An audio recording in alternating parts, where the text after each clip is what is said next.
అశ్విని నక్షత్రం యొక్క మొదటి పాదం నుండి పుట్టినవాడు పూర్వజన్మల్లో బ్రాహ్మణుడు. విశాలాక్షి అనేటువంటి భార్య. ఆమె క్షత్రియ కులం నుండి పుట్టినది. వ్యభిచారమును చేయనది. ఆ ఇద్దరికి నరహరి అనేటువంటి కొడుకు జన్మించాడు. ఆ బ్రాహ్మణుడు కర్మహీనుడు, వ్యాధుల చేత పీడింపబడుతూ ఉండేవాడు. ఒకరోజు ఆ బ్రాహ్మణుని వద్దకు బాగా ఐశ్వర్యం ఉండేటువంటి వాడు, పుత్రవంతుడు అనేటువంటి లగ్నశర్మ అనే పేరుతో ఇంకొక స్నేహితుడు వచ్చాడు ఆయన దగ్గరికి. అతనితో క్రమక్రమంగా స్నేహం చేస్తూ అతని దగ్గర డబ్బు మీద వ్యామోహంతో ఏం చేశాడంటే బాగా డీప్ గా తీసుకెళ్లి నమ్మించి అతన్ని చంపేసి అతని యొక్క ద్రవ్యాన్ని మొత్తం తీసేసుకొని జీవితకాలం మొత్తం ఖర్చు పెట్టుకుంటూ బతికేస్తున్నాడు. ఇది స్టోరీ. ఎక్కువ ఉద్వానికి నమ్మి ఒక స్నేహితుడు నీ ఇంటికి వచ్చాడు. నువ్వు మంచి స్నేహం చేసి అంతకుముందు లేదు నీకు ఆ బుద్ధి. అశ్విని ఒకటో పాదంలో పుట్టినప్పుడు జరుగుతున్న స్టోరీ అన్నమాట. ఇక్కడ ఏం చెప్పాడు? బ్రాహ్మణుడు అన్నాడు. అశ్విని నక్షత్రాన్ని పుట్టినవాడు, మొదటి పాదంలో పుట్టినవాడు బ్రాహ్మణుడు. వేదాలు తెలుసు, శాస్త్రాలన్నీ తెలుసు, మంచి గుణం కలిగిన వాడు. విశాలాక్షి అనేటువంటి ఆర్యం. ఈ బ్రాహ్మణుడు అని మనం ఎప్పుడైతే అన్నామో అతనికి వేదాలు పురాణాలు ఉంటాయని సహజంగానే మనకు తెలుసు. కాబట్టి ఇక్కడ మనకు రాశాడు కూడా. ఎవరికి లేనటువంటి మేధావితనం వాళ్ళకు ఉంటుంది, విచక్షణ జ్ఞానం కూడా ఉంటుంది. 10 మందికి దారి చూపించాల్సినటువంటి వ్యక్తులుగా జీవించవలసి ఉంది. కానీ భార్య విశాలాక్షి. అంటే ఈ భార్య ఏం చేసింది? విశాలాక్షి అంటే విశాలమైన కన్నులు గలది. ఆ విశాలాక్షి అన్న పదాన్ని మనం గుర్తుపెట్టుకోవాలి. ఈశ్వరుడు నొక్కి ఒక్కానిస్తాడు. ఈచ్ అండ్ ఎవ్రీ వర్డ్ మనం అక్కడ టాపిక్ తీసుకోవాలి. రేపు ఫర్దర్ గా అన్ని స్టడీ చేసేటప్పుడు ఏ ఒక్కదాన్ని వదిలేదాన్ని లేదు. విదర్భ నగరం అన్నాడు అనుకోండి, విదర్భకి ఏం అర్థం ఉంది? అయోధ్య నగరం అన్నాడు అనుకోండి, ఆ అయోధ్యకి ఏమిటి అర్థం? కాళికాపురము అని చెప్పి ఒక పాదంలో వస్తుంది. కాళికాపురం అంటే ఎందుకు అన్నాడు? సో ఆ విధంగా ఇక్కడ విశాలాక్షి అనేటువంటి అతని భార్య చక్కని కన్నులు గలది, చాలా అందంగా ఉంది అని మీరు. అందంగా ఉన్న భార్య ఏం చేస్తుంది? ఏ ఉద్దేశంతో చెప్పాడు ఈశ్వరుడు పార్వతికి అంటే, అందంగా ఉంది గనక వ్యభిచారం చేస్తుంది. ఎవడో ఒక లైన్ వేస్తా ఉంటాడు ఇది అనమాట. సో ఆ విధంగా ఆమె ఆ పనులు చేస్తుంది. ఇతను ఏం చేశాడు? బ్రాహ్మణత్వాన్ని వదిలేసి కర్మహీనుడికి వ్యాధుల చేత పీడించబడేవాడు. సో వ్యాధుల చేత పీడించబడ్డప్పుడు ఏముంది? మందులకి ఖర్చులు, డాక్టర్ల దగ్గరికి పోవాలి, ధనవంతుల్ని ఆశ్రయించాలి. ఇక్కడ అది చెప్పబడదు, మనం ఊహించాం. సో డాక్టర్ దగ్గర పోయినప్పుడు వేలకు వేలు ఫీజులు గుంజేటువంటి అవకాశం ఉంటుంది. అప్పుడు ఏం చేస్తారు? ఇంద్రా బాబు ఈ రోగంతో పడి సస్తామని, దీనికి ఏదైనా ఈజీ మార్గం ఉంటే బాగుండు అనుకున్న టైంలో స్నేహితుడు అని చెప్పి ఇంటికి వచ్చినటువంటి లగ్న శర్మ. సో ఈ లగ్న శర్మ బాగా ప్రాపర్టీ పెట్టుకొని ఫ్రీగా, ఫ్రెండ్లీగా, హ్యాపీగా ఇంటికి వస్తాను టైంలో రోజు రోజుకి బాగా నమ్మించి, అంటాం కదా, నమ్మించి గొంతు పోయడం అనేది. సో నమ్మించి అతన్ని చంపేసి, అతనికి ఏముంది బాబు? మంచి కుటుంబం ఉంది, చక్కని భార్య, చక్కని పిల్లలు, హ్యాపీగా లక్కీ అనేటువంటి లైఫ్ లో హ్యాపీగా ఎంజాయ్ చేస్తుంది. ఇతనికి ఏంటంటే రోగాలు, భార్య చూస్తే విచారం చేస్తుంది, ఆ భార్యని మందలించే పరిస్థితి కాదు. పుట్టినటువంటి కొడుకు కూడా ఏం చేస్తాడంటే, నరహరి కొడుకున్నాడు కదా, వాడు ఏం చేస్తాడు? ఇక్కడ ఆమె క్షత్రియ, ఆమె జాతి ఏంటి? క్షత్రియ అని చెప్పాను. ఇతను బ్రాహ్మణుడు, ఆమె క్షత్రియ. సో బ్రాహ్మణులే ఇద్దరు భార్యాభర్తలు అంటే పుట్టేవాళ్ళు సాంప్రదాయాలు పట్టుకొని శాస్త్రాలు నేర్చుకొని కంటిన్యూషన్, మదర్ టంగ్ అంత వాల్యూ. బ్రాహ్మణ తల్లి అయితే అతన్ని ఆ శాస్త్రాల వైపుగా మరలించి ఉండే అవకాశం ఉంటుంది. కానీ బ్రాహ్మణ తల్లి కాదు కనుక ఆటోమేటిక్ ఏమైంది? సాంప్రదాయాలకి విలువ అనేది లేకుండా పోయింది. తన సాంప్రదాయంలో తానుంది ఎంజాయ్ చేస్తూ, అలాగే తన భర్త కూడా ఈ రోగాల కోసం నేనేం చేయాలో ఎట్టో ఒకటి రానిలే, డబ్బులు ఏ విధంగా సంపాదించుకోనిలే అనే పద్ధతిలో ఈయన కూడా ఆ తెచ్చే డబ్బులతో చూస్తున్నాడు. అంటే ఎంతకాలం ఇలా ఎవరికైనా తెలిస్తే అసహ్యంగా ఉంటుందేమో, ఇటువంటి ఆలోచనలు కూడా సహజంగానే బయలు. ఇదే టైంలో ఇతనికి ఆ లగ్న శర్మ అనేటువంటి బ్రాహ్మణ మిత్రుడు బాగా దగ్గరకు వచ్చేసరికి అతనితో బాగా స్నేహం చేస్తూ అంత మంచి పరివారంతో ఉండి అసలు లక్షణంగా బతుకుతున్నాడు, అతని కుటుంబం అతని మీద ఆధారపడి జీవిస్తా ఉంది అనేది కూడా గ్రహించక ఏం చేస్తాయంటే చంపేసి ఎవడెట్టపోతే నాకేంటి అనేటువంటి సిచ్యువేషన్ లో మొత్తం ప్రాపర్టీ మీద అనుభవించాడు, వ్యయింపజేశాడు అని చెప్పాడు. సో క్రమక్రమంగా ఆ ధనాన్ని ఖర్చు పెట్టేశాడు. కానీ అతను చేసిన ఒక మంచి పని ఏంటంటే, ఒకే ఒక మంచి పని, విష్ణు యొక్క భక్తుడు. సో విష్ణు యొక్క ప్రీతితో దాన ధర్మాలు చేశాడు కొంతమంది. ఇది స్టోరీ.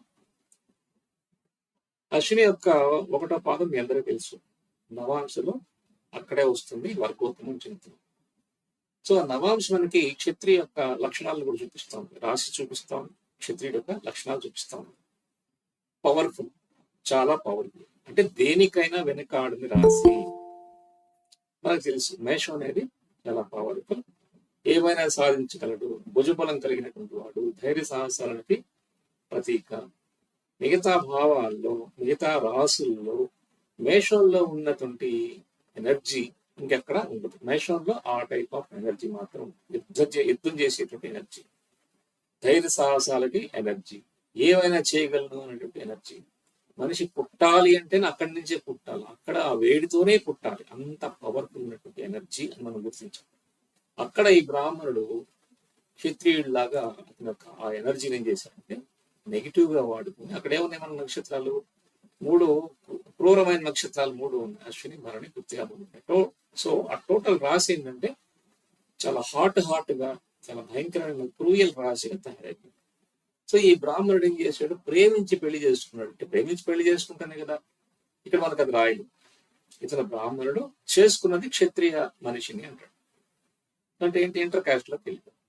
ఇప్పుడు మనం ఏం చూస్తాం, ఇప్పుడు ఉండే వాళ్ళు ఎవరైనా అశ్విని 1వ పాదంలాగా ఉంటే మాక్సిమం వాళ్ళు ఇంటర్ కాస్ట్ మ్యారేజ్ చేసుకున్న వాళ్ళుగా ఉండాలి. చూడండి, బాగా గుర్తించండి. ఇక్కడ ఎందువల్ల చెప్పుకున్నాం ఈ పాయింట్, ఇందాక మనం పంటికి సంబంధించిన స్టోరీ చెప్పుకున్నట్టుగానే అశ్విని 1వ పాదంలో పుట్టిన వాళ్ళు పెళ్లి చేసుకున్నప్పుడు ఏ విధంగా ఉంటారంటే, వాళ్ళు చేసుకునే వాళ్ళు ఇంటర్ కాస్ట్ మ్యారేజ్ చేసుకునేటువంటి అవకాశం ఉంటుంది. మరి పుట్టిన పుత్రుల పరిస్థితి ఏంటంటే ఈ నరహరి మాదిరిగా తయారయ్యి తల్లిదండ్రులకి వ్యతిరేకంగా వాడి సాంప్రదాయాలను వాడు నమ్ముకొని వ్యభిచారం చేయడం, వాడు కూడా భ్రష్టు పట్టిపోతాడు. అంటే ఇక్కడ బ్రాహ్మణుడు చేసిన తప్పు ఏంటి, భార్యను మందలించలేకపోయాడు, కొడుకుని సరిగ్గా మెయింటైన్ చేసుకోలేకపోయాడు, వచ్చిన వాడిని నమ్మక ద్రోహంతో గొంతు కోసి చంపేసేసాడు. మర్డర్ ఎఫెక్ట్ అక్కడ. ఇప్పుడు ఈ కాలంలో మనం కానీ వర్తింపజేసుకుంటే, ఆఫీసులో ఉదాహరణ 10th లార్డ్ వచ్చాడు, ఆఫీసులో 10th హౌస్ లో 1వ పాదంలో ఆ గ్రహం పడింది అనుకోండి, ఆఫీసులో ఉండేటువంటి వ్యక్తులకు ఇటువంటి చీటింగ్ చేసే నమ్మకంగా ఉండి బాస్ దగ్గర మంచి మార్కులు కొట్టేయాలని చెప్పంటే అవతలని చంపేసే అంత పని చేస్తారు. దేనికైనా వెనకాడడు, దేనికైనా వెనకాడకుండా చంపగలిగే నేచర్ అక్కడ ఉంది. వాళ్ళకి పుట్టిన సంతానం, అశ్విని 1వ పాదాలు పుట్టిన వాళ్ళ సంతానం కూడా దారి లేక దారి తప్పిపోయి ప్రవర్తించేటువంటి అవకాశం కూడా ఉంది. ఇది మనకి కీవర్డ్, చాలా ముఖ్యమైన పాయింట్. దీన్ని బ్రీఫ్ గా చెప్పాం మన ఆఫీస్. బ్రాహ్మణుడు ఉన్నాడు, రోగాలతో బాధపడుతున్నాడు, భార్య చూస్తే ఈ పనులు చేస్తుంది, కొడుకు చూస్తే వాడి దారిలో పడుతున్నాడు, ఫ్రెండ్ వచ్చాడు, ఆ ఫ్రెండ్ని చంపాడు, ఆ డబ్బు తీసుకు. దీన్ని ఆ కాలం నుంచి ఈ కాలంలో మనం తీసుకోవాలి. నవాంశ కూడా అక్కడే వచ్చింది, చాలా స్ట్రాంగ్, చాలా బలీయమైంది. సో అశ్విని 1వ పాదంలో ఒకవేళ రవి వచ్చి కూర్చున్నాడు అనుకోండి, సో రవి ఎవరు మన జాతకాల్లో తండ్రి, డైరెక్ట్ ప్లానెట్ గా తీసుకుంటే తండ్రి. లేదా ఒక అమ్మాయి పెళ్లి అయిపోయిన తర్వాత వాళ్ళకి మామగారు, ఒక అమ్మాయి జీవితంలో ముందుగా తండ్రి తీసుకుంటే పెళ్లి అయిన తర్వాత మామగారి కిందకి వస్తుంది. సో మామగారి పరిస్థితి ఏంటి, తండ్రి పరిస్థితి ఏంటి ఒకసారి చూస్తే వాళ్ళకి ఈ కథకు సంబంధించిన విషయాలతో ముడిపడి ఉంటుంది. దీన్ని మనం ప్రాక్టికల్ గా అనేక చాట్ల మీద చూస్తే మనకు తెలుస్తుంది.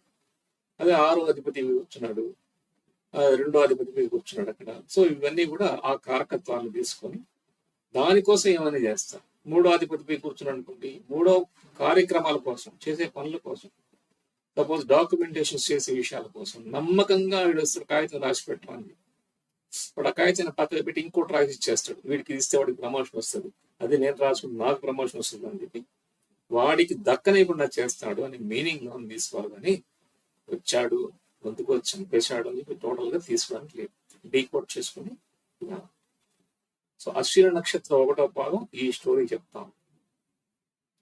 ఇక్కడికి అర్థమైందా, డౌట్ ఏమన్నా ఉంటే మాట్లాడు.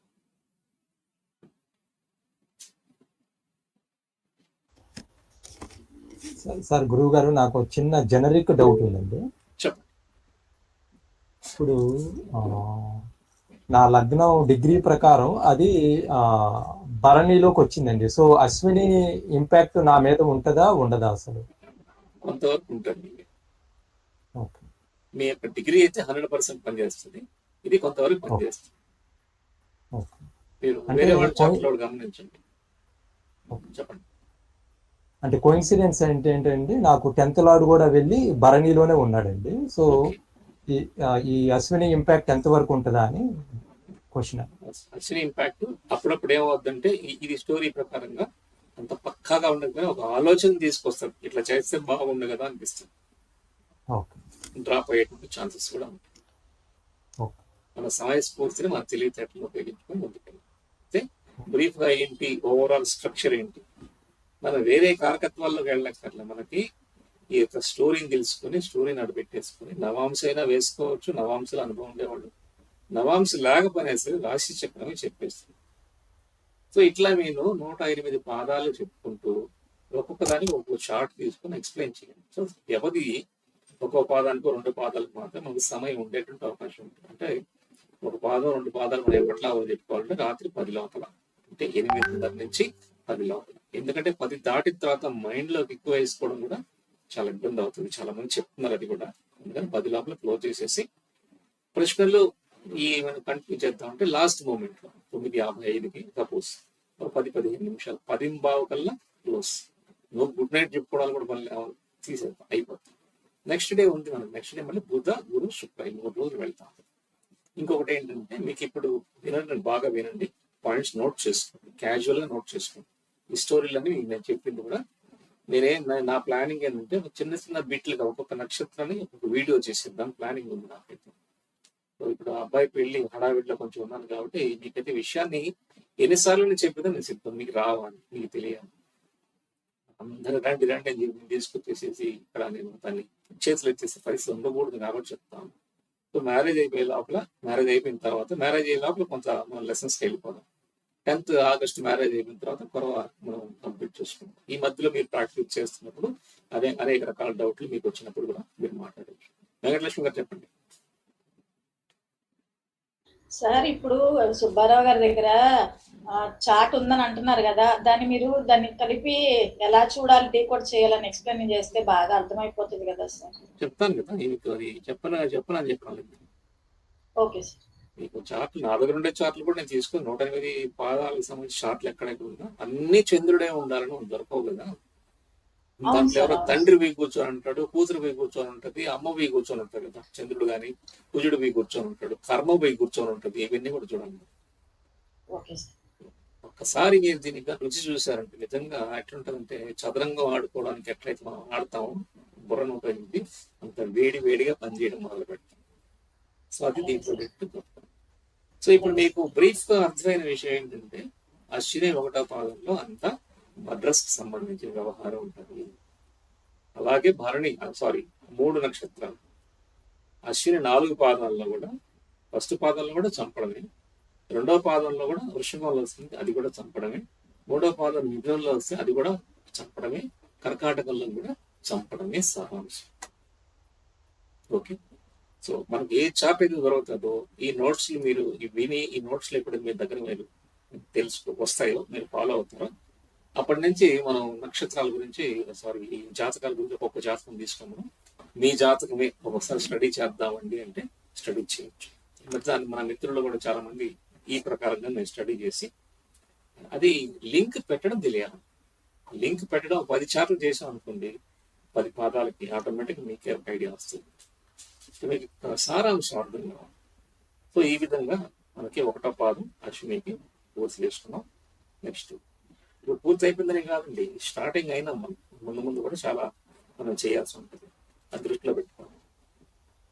నెక్స్ట్ ఇప్పుడు మనం 2వ పాదం గురించి కూడా జస్ట్ బ్రీఫ్ గా చెప్పుకుంటాం. గురుగారు చిన్న డౌట్ చిన్నది చెప్పండి. అది చంపిన వాడికి ప్రాణం పోసే అదృష్టం ఎలా ఇస్తున్నారు గురుగారు? మరి జన్మలో మర్డర్ చేస్తున్నాడు, నెక్స్ట్ జన్మలో వాడే డాక్టర్ అవుతున్నాడు, వాడే ప్రాణం పోస్తున్నాడు, వాడే హీలింగ్ చేస్తున్నాడు. అవకాశం ఇదేం లేదు అదృష్టం. కదా.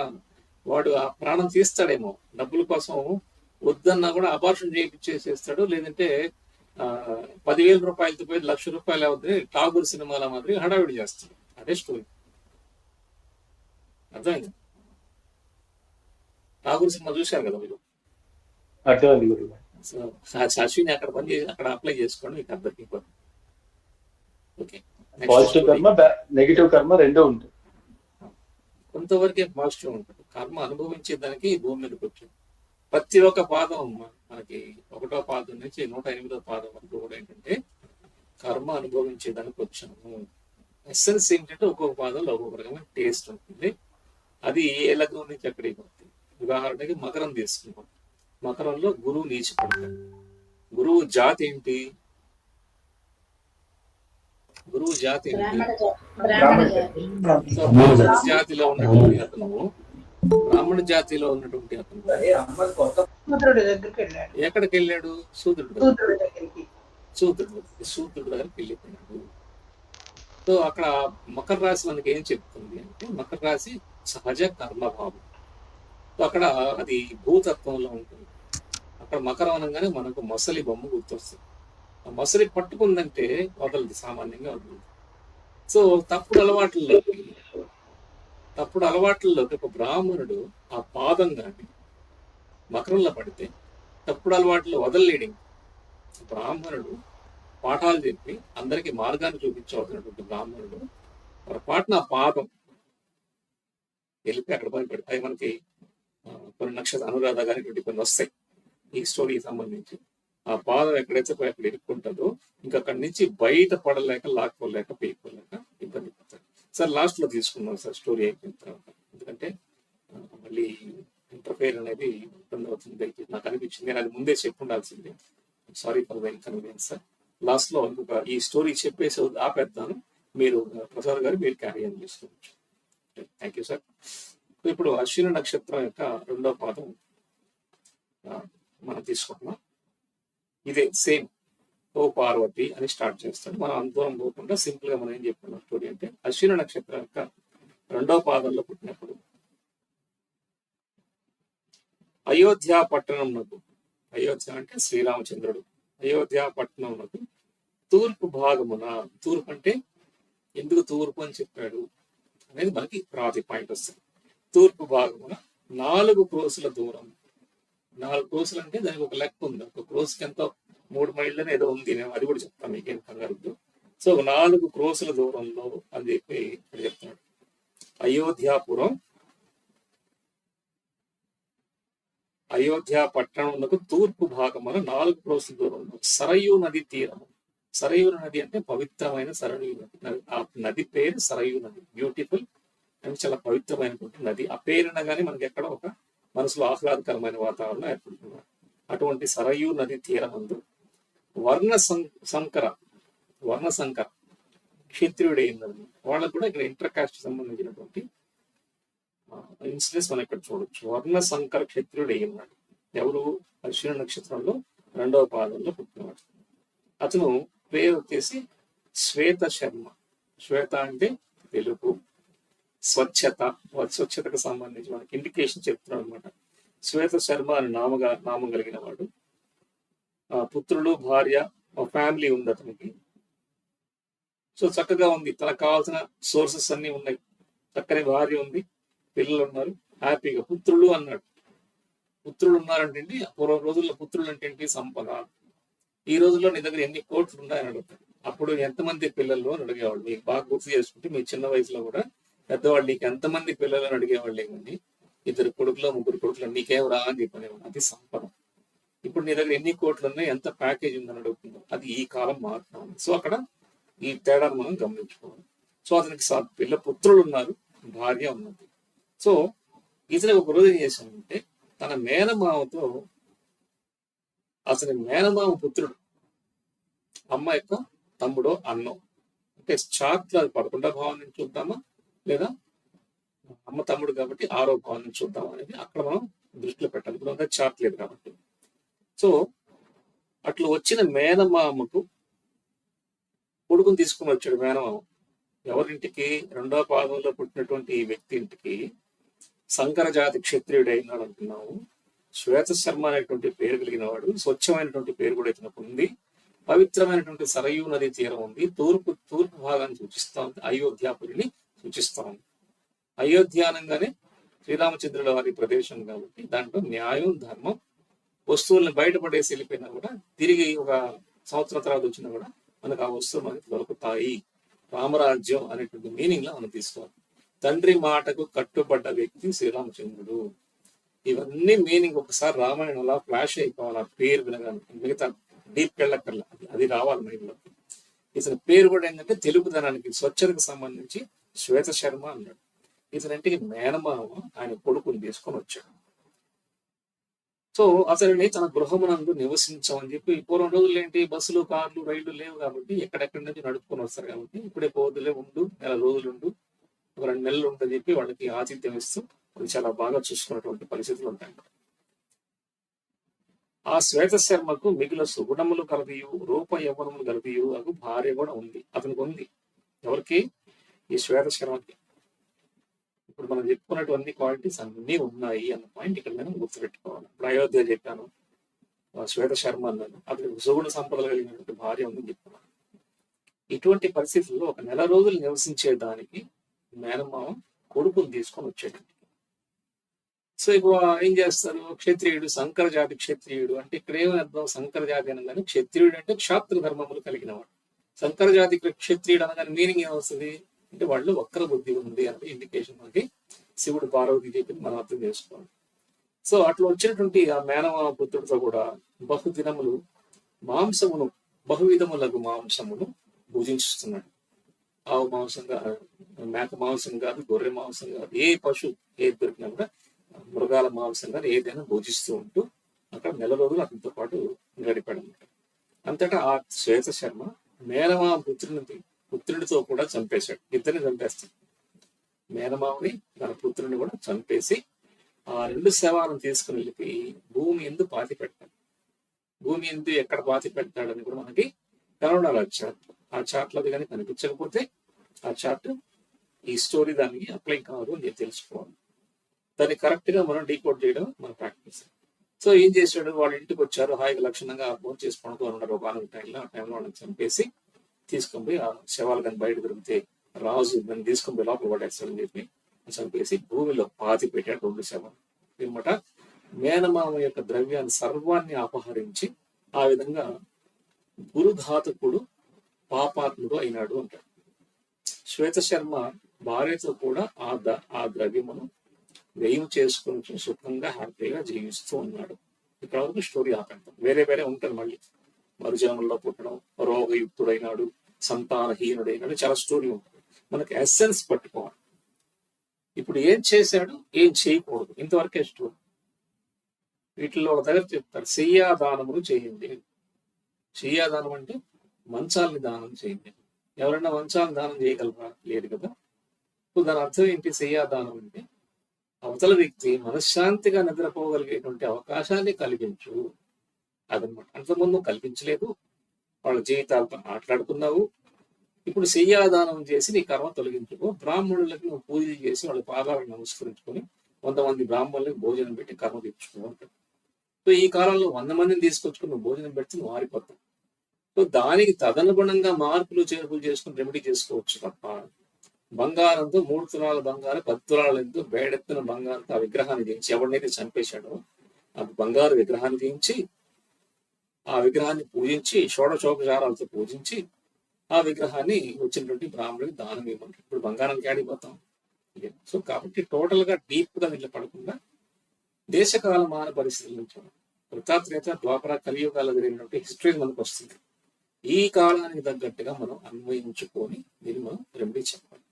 సో దీన్ని అయితే దృష్టిలో పెట్టుకోండి. మళ్ళీ ముందు కూడా ఈ టాపిక్స్ కూడా నేను చెప్తాను. సో ఈ విధంగా ఆయన చేసాం. సో ఇది చేయడం కరెక్టా అని మనం ఆలోచిస్తే ఇది భయంకరమైన తప్పుగా మనం గ్రహించాలి. మామూలు పాపంగా గురు ఘాతకం అన్నాడు. అంటే ఇక్కడ ఏం చేశాడు?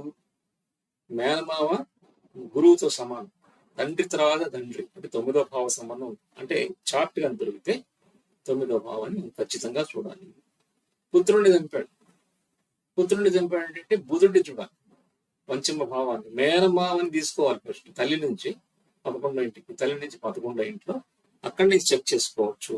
లేదా తల్లి నుంచి మేనమావ 6వ భావం నుంచి చెక్ చేసుకోవచ్చు. ఇది జరిగిందా మనకు క్లియర్ గా కనబడాలి. కనబడకపోతే ఈ స్టోరీ దానికి అప్లై కాదు. ఆ జాతకుడు దీంట్లో పుట్టలేదు, ఈ యొక్క టైమింగ్ కానీ డిఫరెన్స్ వచ్చింది, చార్ట్ అసలు కాదు అని అనుకోండి. సో ప్రతి ఒక్కరి లైఫ్ లో తెలిసిన తర్వాత ఇప్పుడు ఏం జరుగుతుంది? ఇప్పుడు ఈ స్టోరీ మనం చెప్పేసుకున్నాం. మేనమామ పిల్లల్ని కూడా మేనమామ కొడుకుని కూడా చంపేసాడు, రక్త సంబంధాలు కూడా చేసేసాడు. అంటే వీనస్ దెబ్బతింది. మేనమామ ఎవరు? బంధువు, దగ్గర బంధువు, తండ్రి అంతటి వాడు. నీ మీద ప్రేమతో నీ ఇంటికి వచ్చి నీతో పాటు విందారగిస్తూ అక్కడితో ఉంటే నువ్వు అనుమతి ఇచ్చి రాత్రి మంచి భోజనం, అనేక రకాల మాంసాలు, మేక మాంసం ఉంటే మేక మాంసం, పొట్టేల మాంసం ఉంటే కోడి మాంసం ఉంటే అన్ని తీసుకొచ్చి పెడుతూ నీ సంకర బుద్ధి, సంకర క్షత్రియుడు అంటే నీ బుద్ధి అలాంటిది కాబట్టి వాళ్ళని చంపేశావు. సో లగ్నం స్పాయిల్ అవుతుంది. First point. ఈ చార్ట్ ఎవరిదైనా 2వ పాదం అశ్వినిలో కనుకుంటున్న మనిస్తే లగ్నం పాడవుతుంది. First point. అది ఆటోమేటిక్ ఏముంది, ఇంకా అతని కుటుంబం కూడా ఎలాంటి కుటుంబం, వీనస్ ప్రాబ్లం వస్తుంది. ఇక్కడ భార్య గురించి ఎక్కువగా చర్చించకపోయినప్పటికీ కూడా మనం ఏమర్థం చేసుకోవాలి, ఈ మెంటాలిటీతో ఉన్నప్పుడు అపహరించిన వస్తువులు ఏంటి, శుక్రుడికి సంబంధించి నగలు నాణ్యాలన్నీ కూడా చంపేసి తీసుకున్నాడు. తీసుకొని ఏం చేశాడు, ఎక్కడ దొరుకుతాయి ఈ శవాలని చెప్పి పాతి పెట్టాడు. ఎంత ఘాతుకానికి తయారయ్యాడో మనం తెలుసుకోవచ్చు. సో ఇట్లా ఈ యొక్క పాదాన్ని చూడగానే చార్ట్ లో రోగాలతో బాధపడుతూ ఉంటారు. ఖచ్చితంగా ఏదో ఒక రోగంతోనే పుట్టాల్సి వస్తుంది. సో ఆ రోగంతో పుట్టినప్పుడు ఏంటి, ఎలాంటి రోగం వచ్చింది? మేనమావ గురువు ఘాతకం చేశాడు, పుత్రుడిని చంపాడు, చర్మ రోగం రావచ్చు, గురువు లాంటి తండ్రి లాంటి వాడిని చంపాడు కాబట్టి సంతానం లేకుండా పోవచ్చు. ఆ వ్యక్తి తన కుటుంబానికి ఆధారం, ఎవరైతే ఇతను చంపబడ్డాడో ఆ వ్యక్తి అతని కుటుంబానికి ఆధారం. అతను లేకపోతే అతని కుటుంబం లేదు. కేవలం నీ స్వార్థ బుద్ధితో నీ జీవితం హ్యాపీగా ఉండాలని వాళ్ళని చంపేసేస్తే వాళ్ళ కుటుంబం ఎట్టబోతుంది అన్నటువంటి విచక్షణ లేకుండా నువ్వు మృగం అయిపోయినావు, మృగ మాంసాన్ని భుజించేవాడు అయిపోయినావు అని చెప్పి మనం ఇక్కడ వర్ణించుకుంటాం. కాబట్టి వచ్చే జన్మలో పుట్టినప్పుడు ఎలా ఉంటాడంటే ఈ కండిషన్స్ అన్ని అక్కడ అప్లై. ఇప్పుడు ఏదైతే వాళ్ళని చంపాడంటే ఒక రిలేషన్షిప్ కి విఘాతం కలిగించాడు. సో ఈ రిలేషన్షిప్ ఏమవుతుంది, ఇతను పోతాడు, చెల్లింటికి పోతాడు, అన్నయ్య మా ఇంటికి రావద్దు అనేసి బయటికి పోతాడు, పెళ్లి చేసుకుంటాడు. పెళ్లి చేసుకుంటే కూడా భయంకరమైన రిలేషన్. పెళ్ళామే మొగుడు పెళ్ళాలు ఎలా ఉంటారంటే అతుక్కుపోయినట్టుగా ఉండాలి, అది జీవితం. పెళ్ళాంతో కూడా పడదు. కొడుకు పొరపాటున కొడుకులు కనిపిస్తే మాత్రం రేపు వాడు పెళ్లి కూతుర్లను తీసుకొస్తాడు, అంటే కోడళ్ళని తీసుకొస్తాడు. ఆ కోడళ్ళని తీసుకొచ్చినప్పుడు ఏమవుతుంది, మళ్ళీ వీడికి మొట్టికాయలు తప్పవు. ఆల్రెడీ రోగిష్టి. ఇక్కడ మనము దాన్ని జనరల్ గా అండర్స్టాండ్ చేసుకుంటే 2వ పాదం మనకి వృషభంలోకి వస్తుంది. వృషభంలో ఏమున్నాయమ్మా, అన్ని ఉన్నాయి కదా. దాంట్లో తల్లి, తండ్రి, సంతానం, పిల్లలు, భార్య, చంద్రుడు, ఎగ్జాక్టెడ్ ప్లేస్, కావాల్సిన ఫుడ్, బంగారు, శుక్రుడు రాశి, ద హౌస్ ఆఫ్ రిసోర్సెస్, భాగ్యానికి సంకేతంగా నిలిచేటువంటి వృషభం అన్ని ఉన్నాయి. 2వ పాదంలో అన్ని ఉన్నాయి. 1వ పాదంలో సపోజ్ అవి లేవనుకున్నాం, 2వ పాదంలో అన్ని ఉన్నాయి. నీకు అన్ని ఉండి నువ్వు ఈ పని చేస్తావా అని చెప్పాలంటే 8వ ఇల్లు ఏం చెప్తుంది, వృశ్చికం. వృశ్చికం ఏమైంది, చంపి పూడ్చిపెట్టేటువంటి స్థితి మనం అక్కడ గమనిస్తాం. అప్పుడు వృశ్చికాన్ని పరిశీలించాలి ఆ చాట్ లో మనం. సో వృశ్చికంలో ఎలాంటి కండిషన్ ఉంది, కుజుడు ఏ కండిషన్ లో ఉన్నాడు, చంపడం అంటే రక్తం బయట వస్తుంది. సో నీ ఎనర్జీని ఏ విధంగా ఉపయోగించావు అంటే, నీ కుజుడు ఎక్కడ రాహుతో కలిసి ఉండొచ్చు, కుజుడు రాహుతో కలిసి ఉండొచ్చు, కుజుడు శనితో కలిసి ఉంటుంది, వేరే విషయం. భయంకర తత్వాన్ని సూచించేవాడు రాహు అనమాట. ఎక్కడ మర్డర్ జరిగినా కూడా, ఎక్కడ దొంగతనం జరిగినా కూడా, ఎక్కడ విష ప్రయోగం జరిగినా కూడా అక్కడంతా రాహు యొక్క ఇంపాక్ట్ ఉంటుంది. దొంగతనం అనగానే టక్కన అక్కడికి వెళ్ళిపోవాలి. దురలవాట్లు, చెడలవాట్లు అనగానే రాహు మీదకి వెళ్ళిపోవాలి. మగువ, మధు అనగానే రాహు మీదకి వెళ్ళాలి. చాతుల చేరి తీసుకుని ఏ నక్షత్రంలో ఏ ప్లానెట్ ఉందో చూస్తే మనకి సగం పిక్చర్ అక్కడ అర్థమైపోతుంది. ఈ పాదం ఎక్కడున్నాయి, 4 పాదాలు ఎక్కడున్నాయి, మేషంలో ఉన్నాయి. క్షత్రియ ధర్మం, వీడెవడు ఎలాంటి క్షత్రియుడు మనం చూసాం. ఎక్కడికి పోయింది ఆ పాదం, 2వ ఇంటి ఎక్కడ అంటే 212 యాక్సిస్ లా పడింది. సో 2వ పాదం ఎక్కడ పడింది, వృషభంలో పడింది. మొత్తం ఉన్నాయి, నీకు ఎక్కడికి పోలా. అక్కడి నుంచి 7th హౌస్ ఏంటి, సీక్రెట్ అయింది, అయస్కాంతం అయింది. మనం మామూలుగా చెప్పాం అయస్కాంతాన్ని, వృశ్చికం అయస్కాంతం చెప్పాం. సెక్షువల్ లైఫ్ అనేది అయస్కాంతం అన్నమాట. ఈ రోజు అనుభవించేసేవాలనుకుంటే మళ్ళీ ఏముందబ్బా అని చెప్పేసి ఒక విసుగు పుడుతుంది. పెళ్ళైన తర్వాత ఒక వ్యక్తి సెక్షువల్ యాక్ట్ చేస్తే ముద్ర జీవితం అనిపించేస్తారు కాసేపటికి, ఒక గంటకి మళ్ళీ మొదలవుతుంది. అంతటి మ్యాగ్నెటిక్ పవర్ అక్కడ ఉంటుంది. జంతువులు కానీ మనుషులు కానీ అందరూ చేసేటువంటి కార్యాలు మ్యాగ్నెటిక్ పవర్ ఉంటుంది. సో ఈ యొక్క పాదం, రెండవ పాదం నుంచి మన స్టోరీని అంతా బిగిన్ చేయాలి. సో రెండవ పాదాన్ని పట్టుకోవాలా, చార్ట్ అంతా వదిలేయాలి, మిగతా అన్ని పట్టుకొని మనం దాన్ని ఊగిసలాడుచుకోవాలి. రెండో పాదం రిసోర్సెస్ అన్ని కలిగి అక్కడే పుట్టాడు అని చెప్పుకుంటాము అక్కడికి వస్తే డైరెక్ట్ గా. సో అక్కడ ఏమైంది, పంచమం ఏమైంది, రెండో పాదం నుంచి పంచమం కన్య అయింది. కన్య ఏంటి, రోగ రుణ రీపు భావం. సో కన్యలో సంతానానికి సంబంధించి, అది మేనమామ కొడుకు ఇంకొకటి పక్కన పెడితే ఒక పిల్లవాడిని సంతాన కారకత్వాన్ని దెబ్బతీశాడు. కాబట్టి కన్య అక్కడ సూచిస్తాను. దేనికోసం చేశాడు, మ్యాగ్నెట్ పవర్ వచ్చేసింది. ఇతరుల సొత్తు, ఇతరుల శక్తి అంటే 8వ పాదం. సో న్యాచురల్ పాదం ఎక్కడుంది, 4 పాదాలు మేషంలో ఉంది, మేషం నుంచి 8. సో రెండో పాదం ఎక్కడికి పోయింది, వృషభంలో ఉంది. అన్నీ ఉన్నాయి నీ దగ్గర. అక్కడి నుంచి ఏమైంది, 7, 8, 9, 9 ఏళ్ళు ఏమైంది, అక్కడి నుంచి మకరం అయింది. మకరంలో ఏంటి, మకరంలో గురువు నీచిపడతాడు, అంటే తత్వం నీచిపడుతుంది, విచక్షణ నీచిపడుతుంది, గురువు నీచిపడతాడు. సో పూర్వజన్మలో 9వ ఇంట్లో విచక్షణ కోల్పోయి గురువు లేడు అక్కడ. మనం అర్థం చేసుకోవాలి, ఆ హౌస్ లో నీచపడుతున్నాడు. వృశ్చికంలో చంద్రుడు నీచపడుతున్నాడు. చంద్రుడు నీచపడే ప్లేస్ లో ఇతనికి ఆలోచన వచ్చింది. పోయి గుంట తవ్వేసేసి వాళ్ళిద్దరిని ఆ వృశ్చికంలో పూడ్చిపెట్టేశాడు, పైకట్ట మట్టి కప్పేశాడు. సో ఇప్పుడు ఏ ఏ గ్రహాలకు సంబంధించిన కారకత్వాలు మనం స్టోరీలో చెప్పుకున్నామో అవన్నీ మనకు ఉన్నాం. అయోధ్య పురి అన్నాం, కానీ క్షత్రువుడు లగ్నం దెబ్బతినింది. సో తప్పు జరుగుతా ఉంటే దాన్ని సమర్థించుకున్నాడు తప్ప, వచ్చిన వాడిని మర్డర్ చేసినాడు తప్ప ఇంకేం చేయలేదు. సో రాహుకి కుజుడికి సంబంధం ఏర్పడవచ్చు. ఎగ్జాంపుల్, ఖచ్చితంగా ఎక్కడో దగ్గర రాహుకి కుజుడికి సంబంధం వచ్చి ఉంటుంది. బలాన్ని ప్రయోగించి ఇద్దరిని రక్త సంబంధీకులను, తండ్రి కొడుకుల్ని వధించేశాడు. ఎవరోళ్ళు, మేనమా తల్లి సైడ్ నుంచి వచ్చిన రక్త సంబంధీకులు తండ్రికి వస్తామా వాడని చేశాడు. ఈ పవర్ అంతా మనకి అక్కడ కనిపించాలి. సో ఇప్పుడు అవన్నీ ఏం తీసుకుంటాం, ఇప్పుడు ప్రొఫెషన్ కి సంబంధించి తీసుకోవచ్చు, పెళ్లికి సంబంధించినటువంటి ప్లానెట్ వెళ్ళిపోయి అక్కడ కూర్చుని అక్కడ ఇవన్నీ కూడా అప్లికేషన్స్ వస్తాయి. అయితే డైరెక్ట్ గా మీరు ఇప్పుడు ఆ చార్ట్ తీసుకొని అశ్విని రెండో పాదంలో ఉన్నదాన్ని మీరు స్టడీ చేయాలంటే గమకని కన్ఫ్యూజ్ అవుతాం. ఇది స్టార్టింగ్ కాబట్టి, ప్రారంభం కాబట్టి. పోగా ఏమవుతుందంటే మీకు చిన్న చిన్నగా అలవాటు అయిపోతా వస్తుంది. సో ఇప్పుడు ఏం చేశాడు, ఇప్పుడు ఏం అనుభవిస్తుంది, ఎప్పుడో జరిగిపోయింది. 10,000 సంవత్సరాల క్రితమో, 500 సంవత్సరాల క్రితమో, 1,00,000 సంవత్సరాల క్రితమో జరిగింది. సో ఇక్కడ చనిపోయిన తర్వాత కూడా ఏం రాస్తారంటే యమదూతలు వచ్చి అతను తీసుకెళ్లిపోతారు. ఒక్కొక్క స్టోరీలో చెప్పబడుతుంది, యమదూతలు వచ్చి అతను తీసుకెళ్లిపోతారు. పూర్వ జన్మం అంటే పాప వశం వచ్చేత రోగయుక్తురాలైంది. ఈ జన్మం నుండి ఇరువురును కాసశ్వాసాది నానావిధ రోగాలు కలిగి వారికి పుట్టారు. కాసశ్వాసాది అంటే శ్వాసకు సంబంధించిన, శరీరానికి సంబంధించినటువంటి రోగాలు ఉన్నాయి. విషజ్వరంతో పీడింపబడ్డాడు. అట్టి పాపము పోవుట కొరకు తగిన ప్రాయశ్చిత్తము చెప్పిన వినుము పార్వతి అంటాడు శివుడు. సో ప్రతిదినమందు భక్తి పూర్వకముగా బ్రాహ్మణులకు దానం చేయగలను. సరే, ప్రతిరోజు భక్తి పూర్వకంగా బ్రాహ్మణుడు దానం చేయాలి. మీ దగ్గర అంత ఉందా, మీకు ఆ సోర్సెస్ ఉన్నాయా? దానం చేస్తే నా కర్మ తీరిపోద్ది అనుకున్నప్పుడు, బలీయమైన కర్మ అయినప్పుడు దానం ఇచ్చే తాహత నీకు లేకుండా చేస్తావు. నీకు నువ్వేం చేయాలి, పోరాడు. ఏదిరా నాకు ఈ కర్మ అని అంటాడు తప్ప, పోరాడాలి, కష్టపడమంటాడు. ఇక్కడ ఏమైంది, 9వ ఇల్లు కూడా ఏమైంది, ఆ పాదం నుంచి శని ఇల్లే. కష్టపడు, కర్మ పోయపడింది. 9, 10 అధిపతి అవుతున్నాడు ఆ పాదం నుంచి వృషభం. కష్టపడు, వాళ్ళ కోసం ఏదైనా చెయ్యి. పంచమంలో ఏముంది, సంతాన కారకత్వం ఉంది. సప్తమంలో ఏముంది, రహస్యం ఉంది, భార్య ఉంది. చంపబడిన వాళ్ళని పూడ్చిపెట్టిన ప్రదేశం కూడా ఉంది. నీ దగ్గర అన్ని సోర్సెస్ కూడా ఉంది.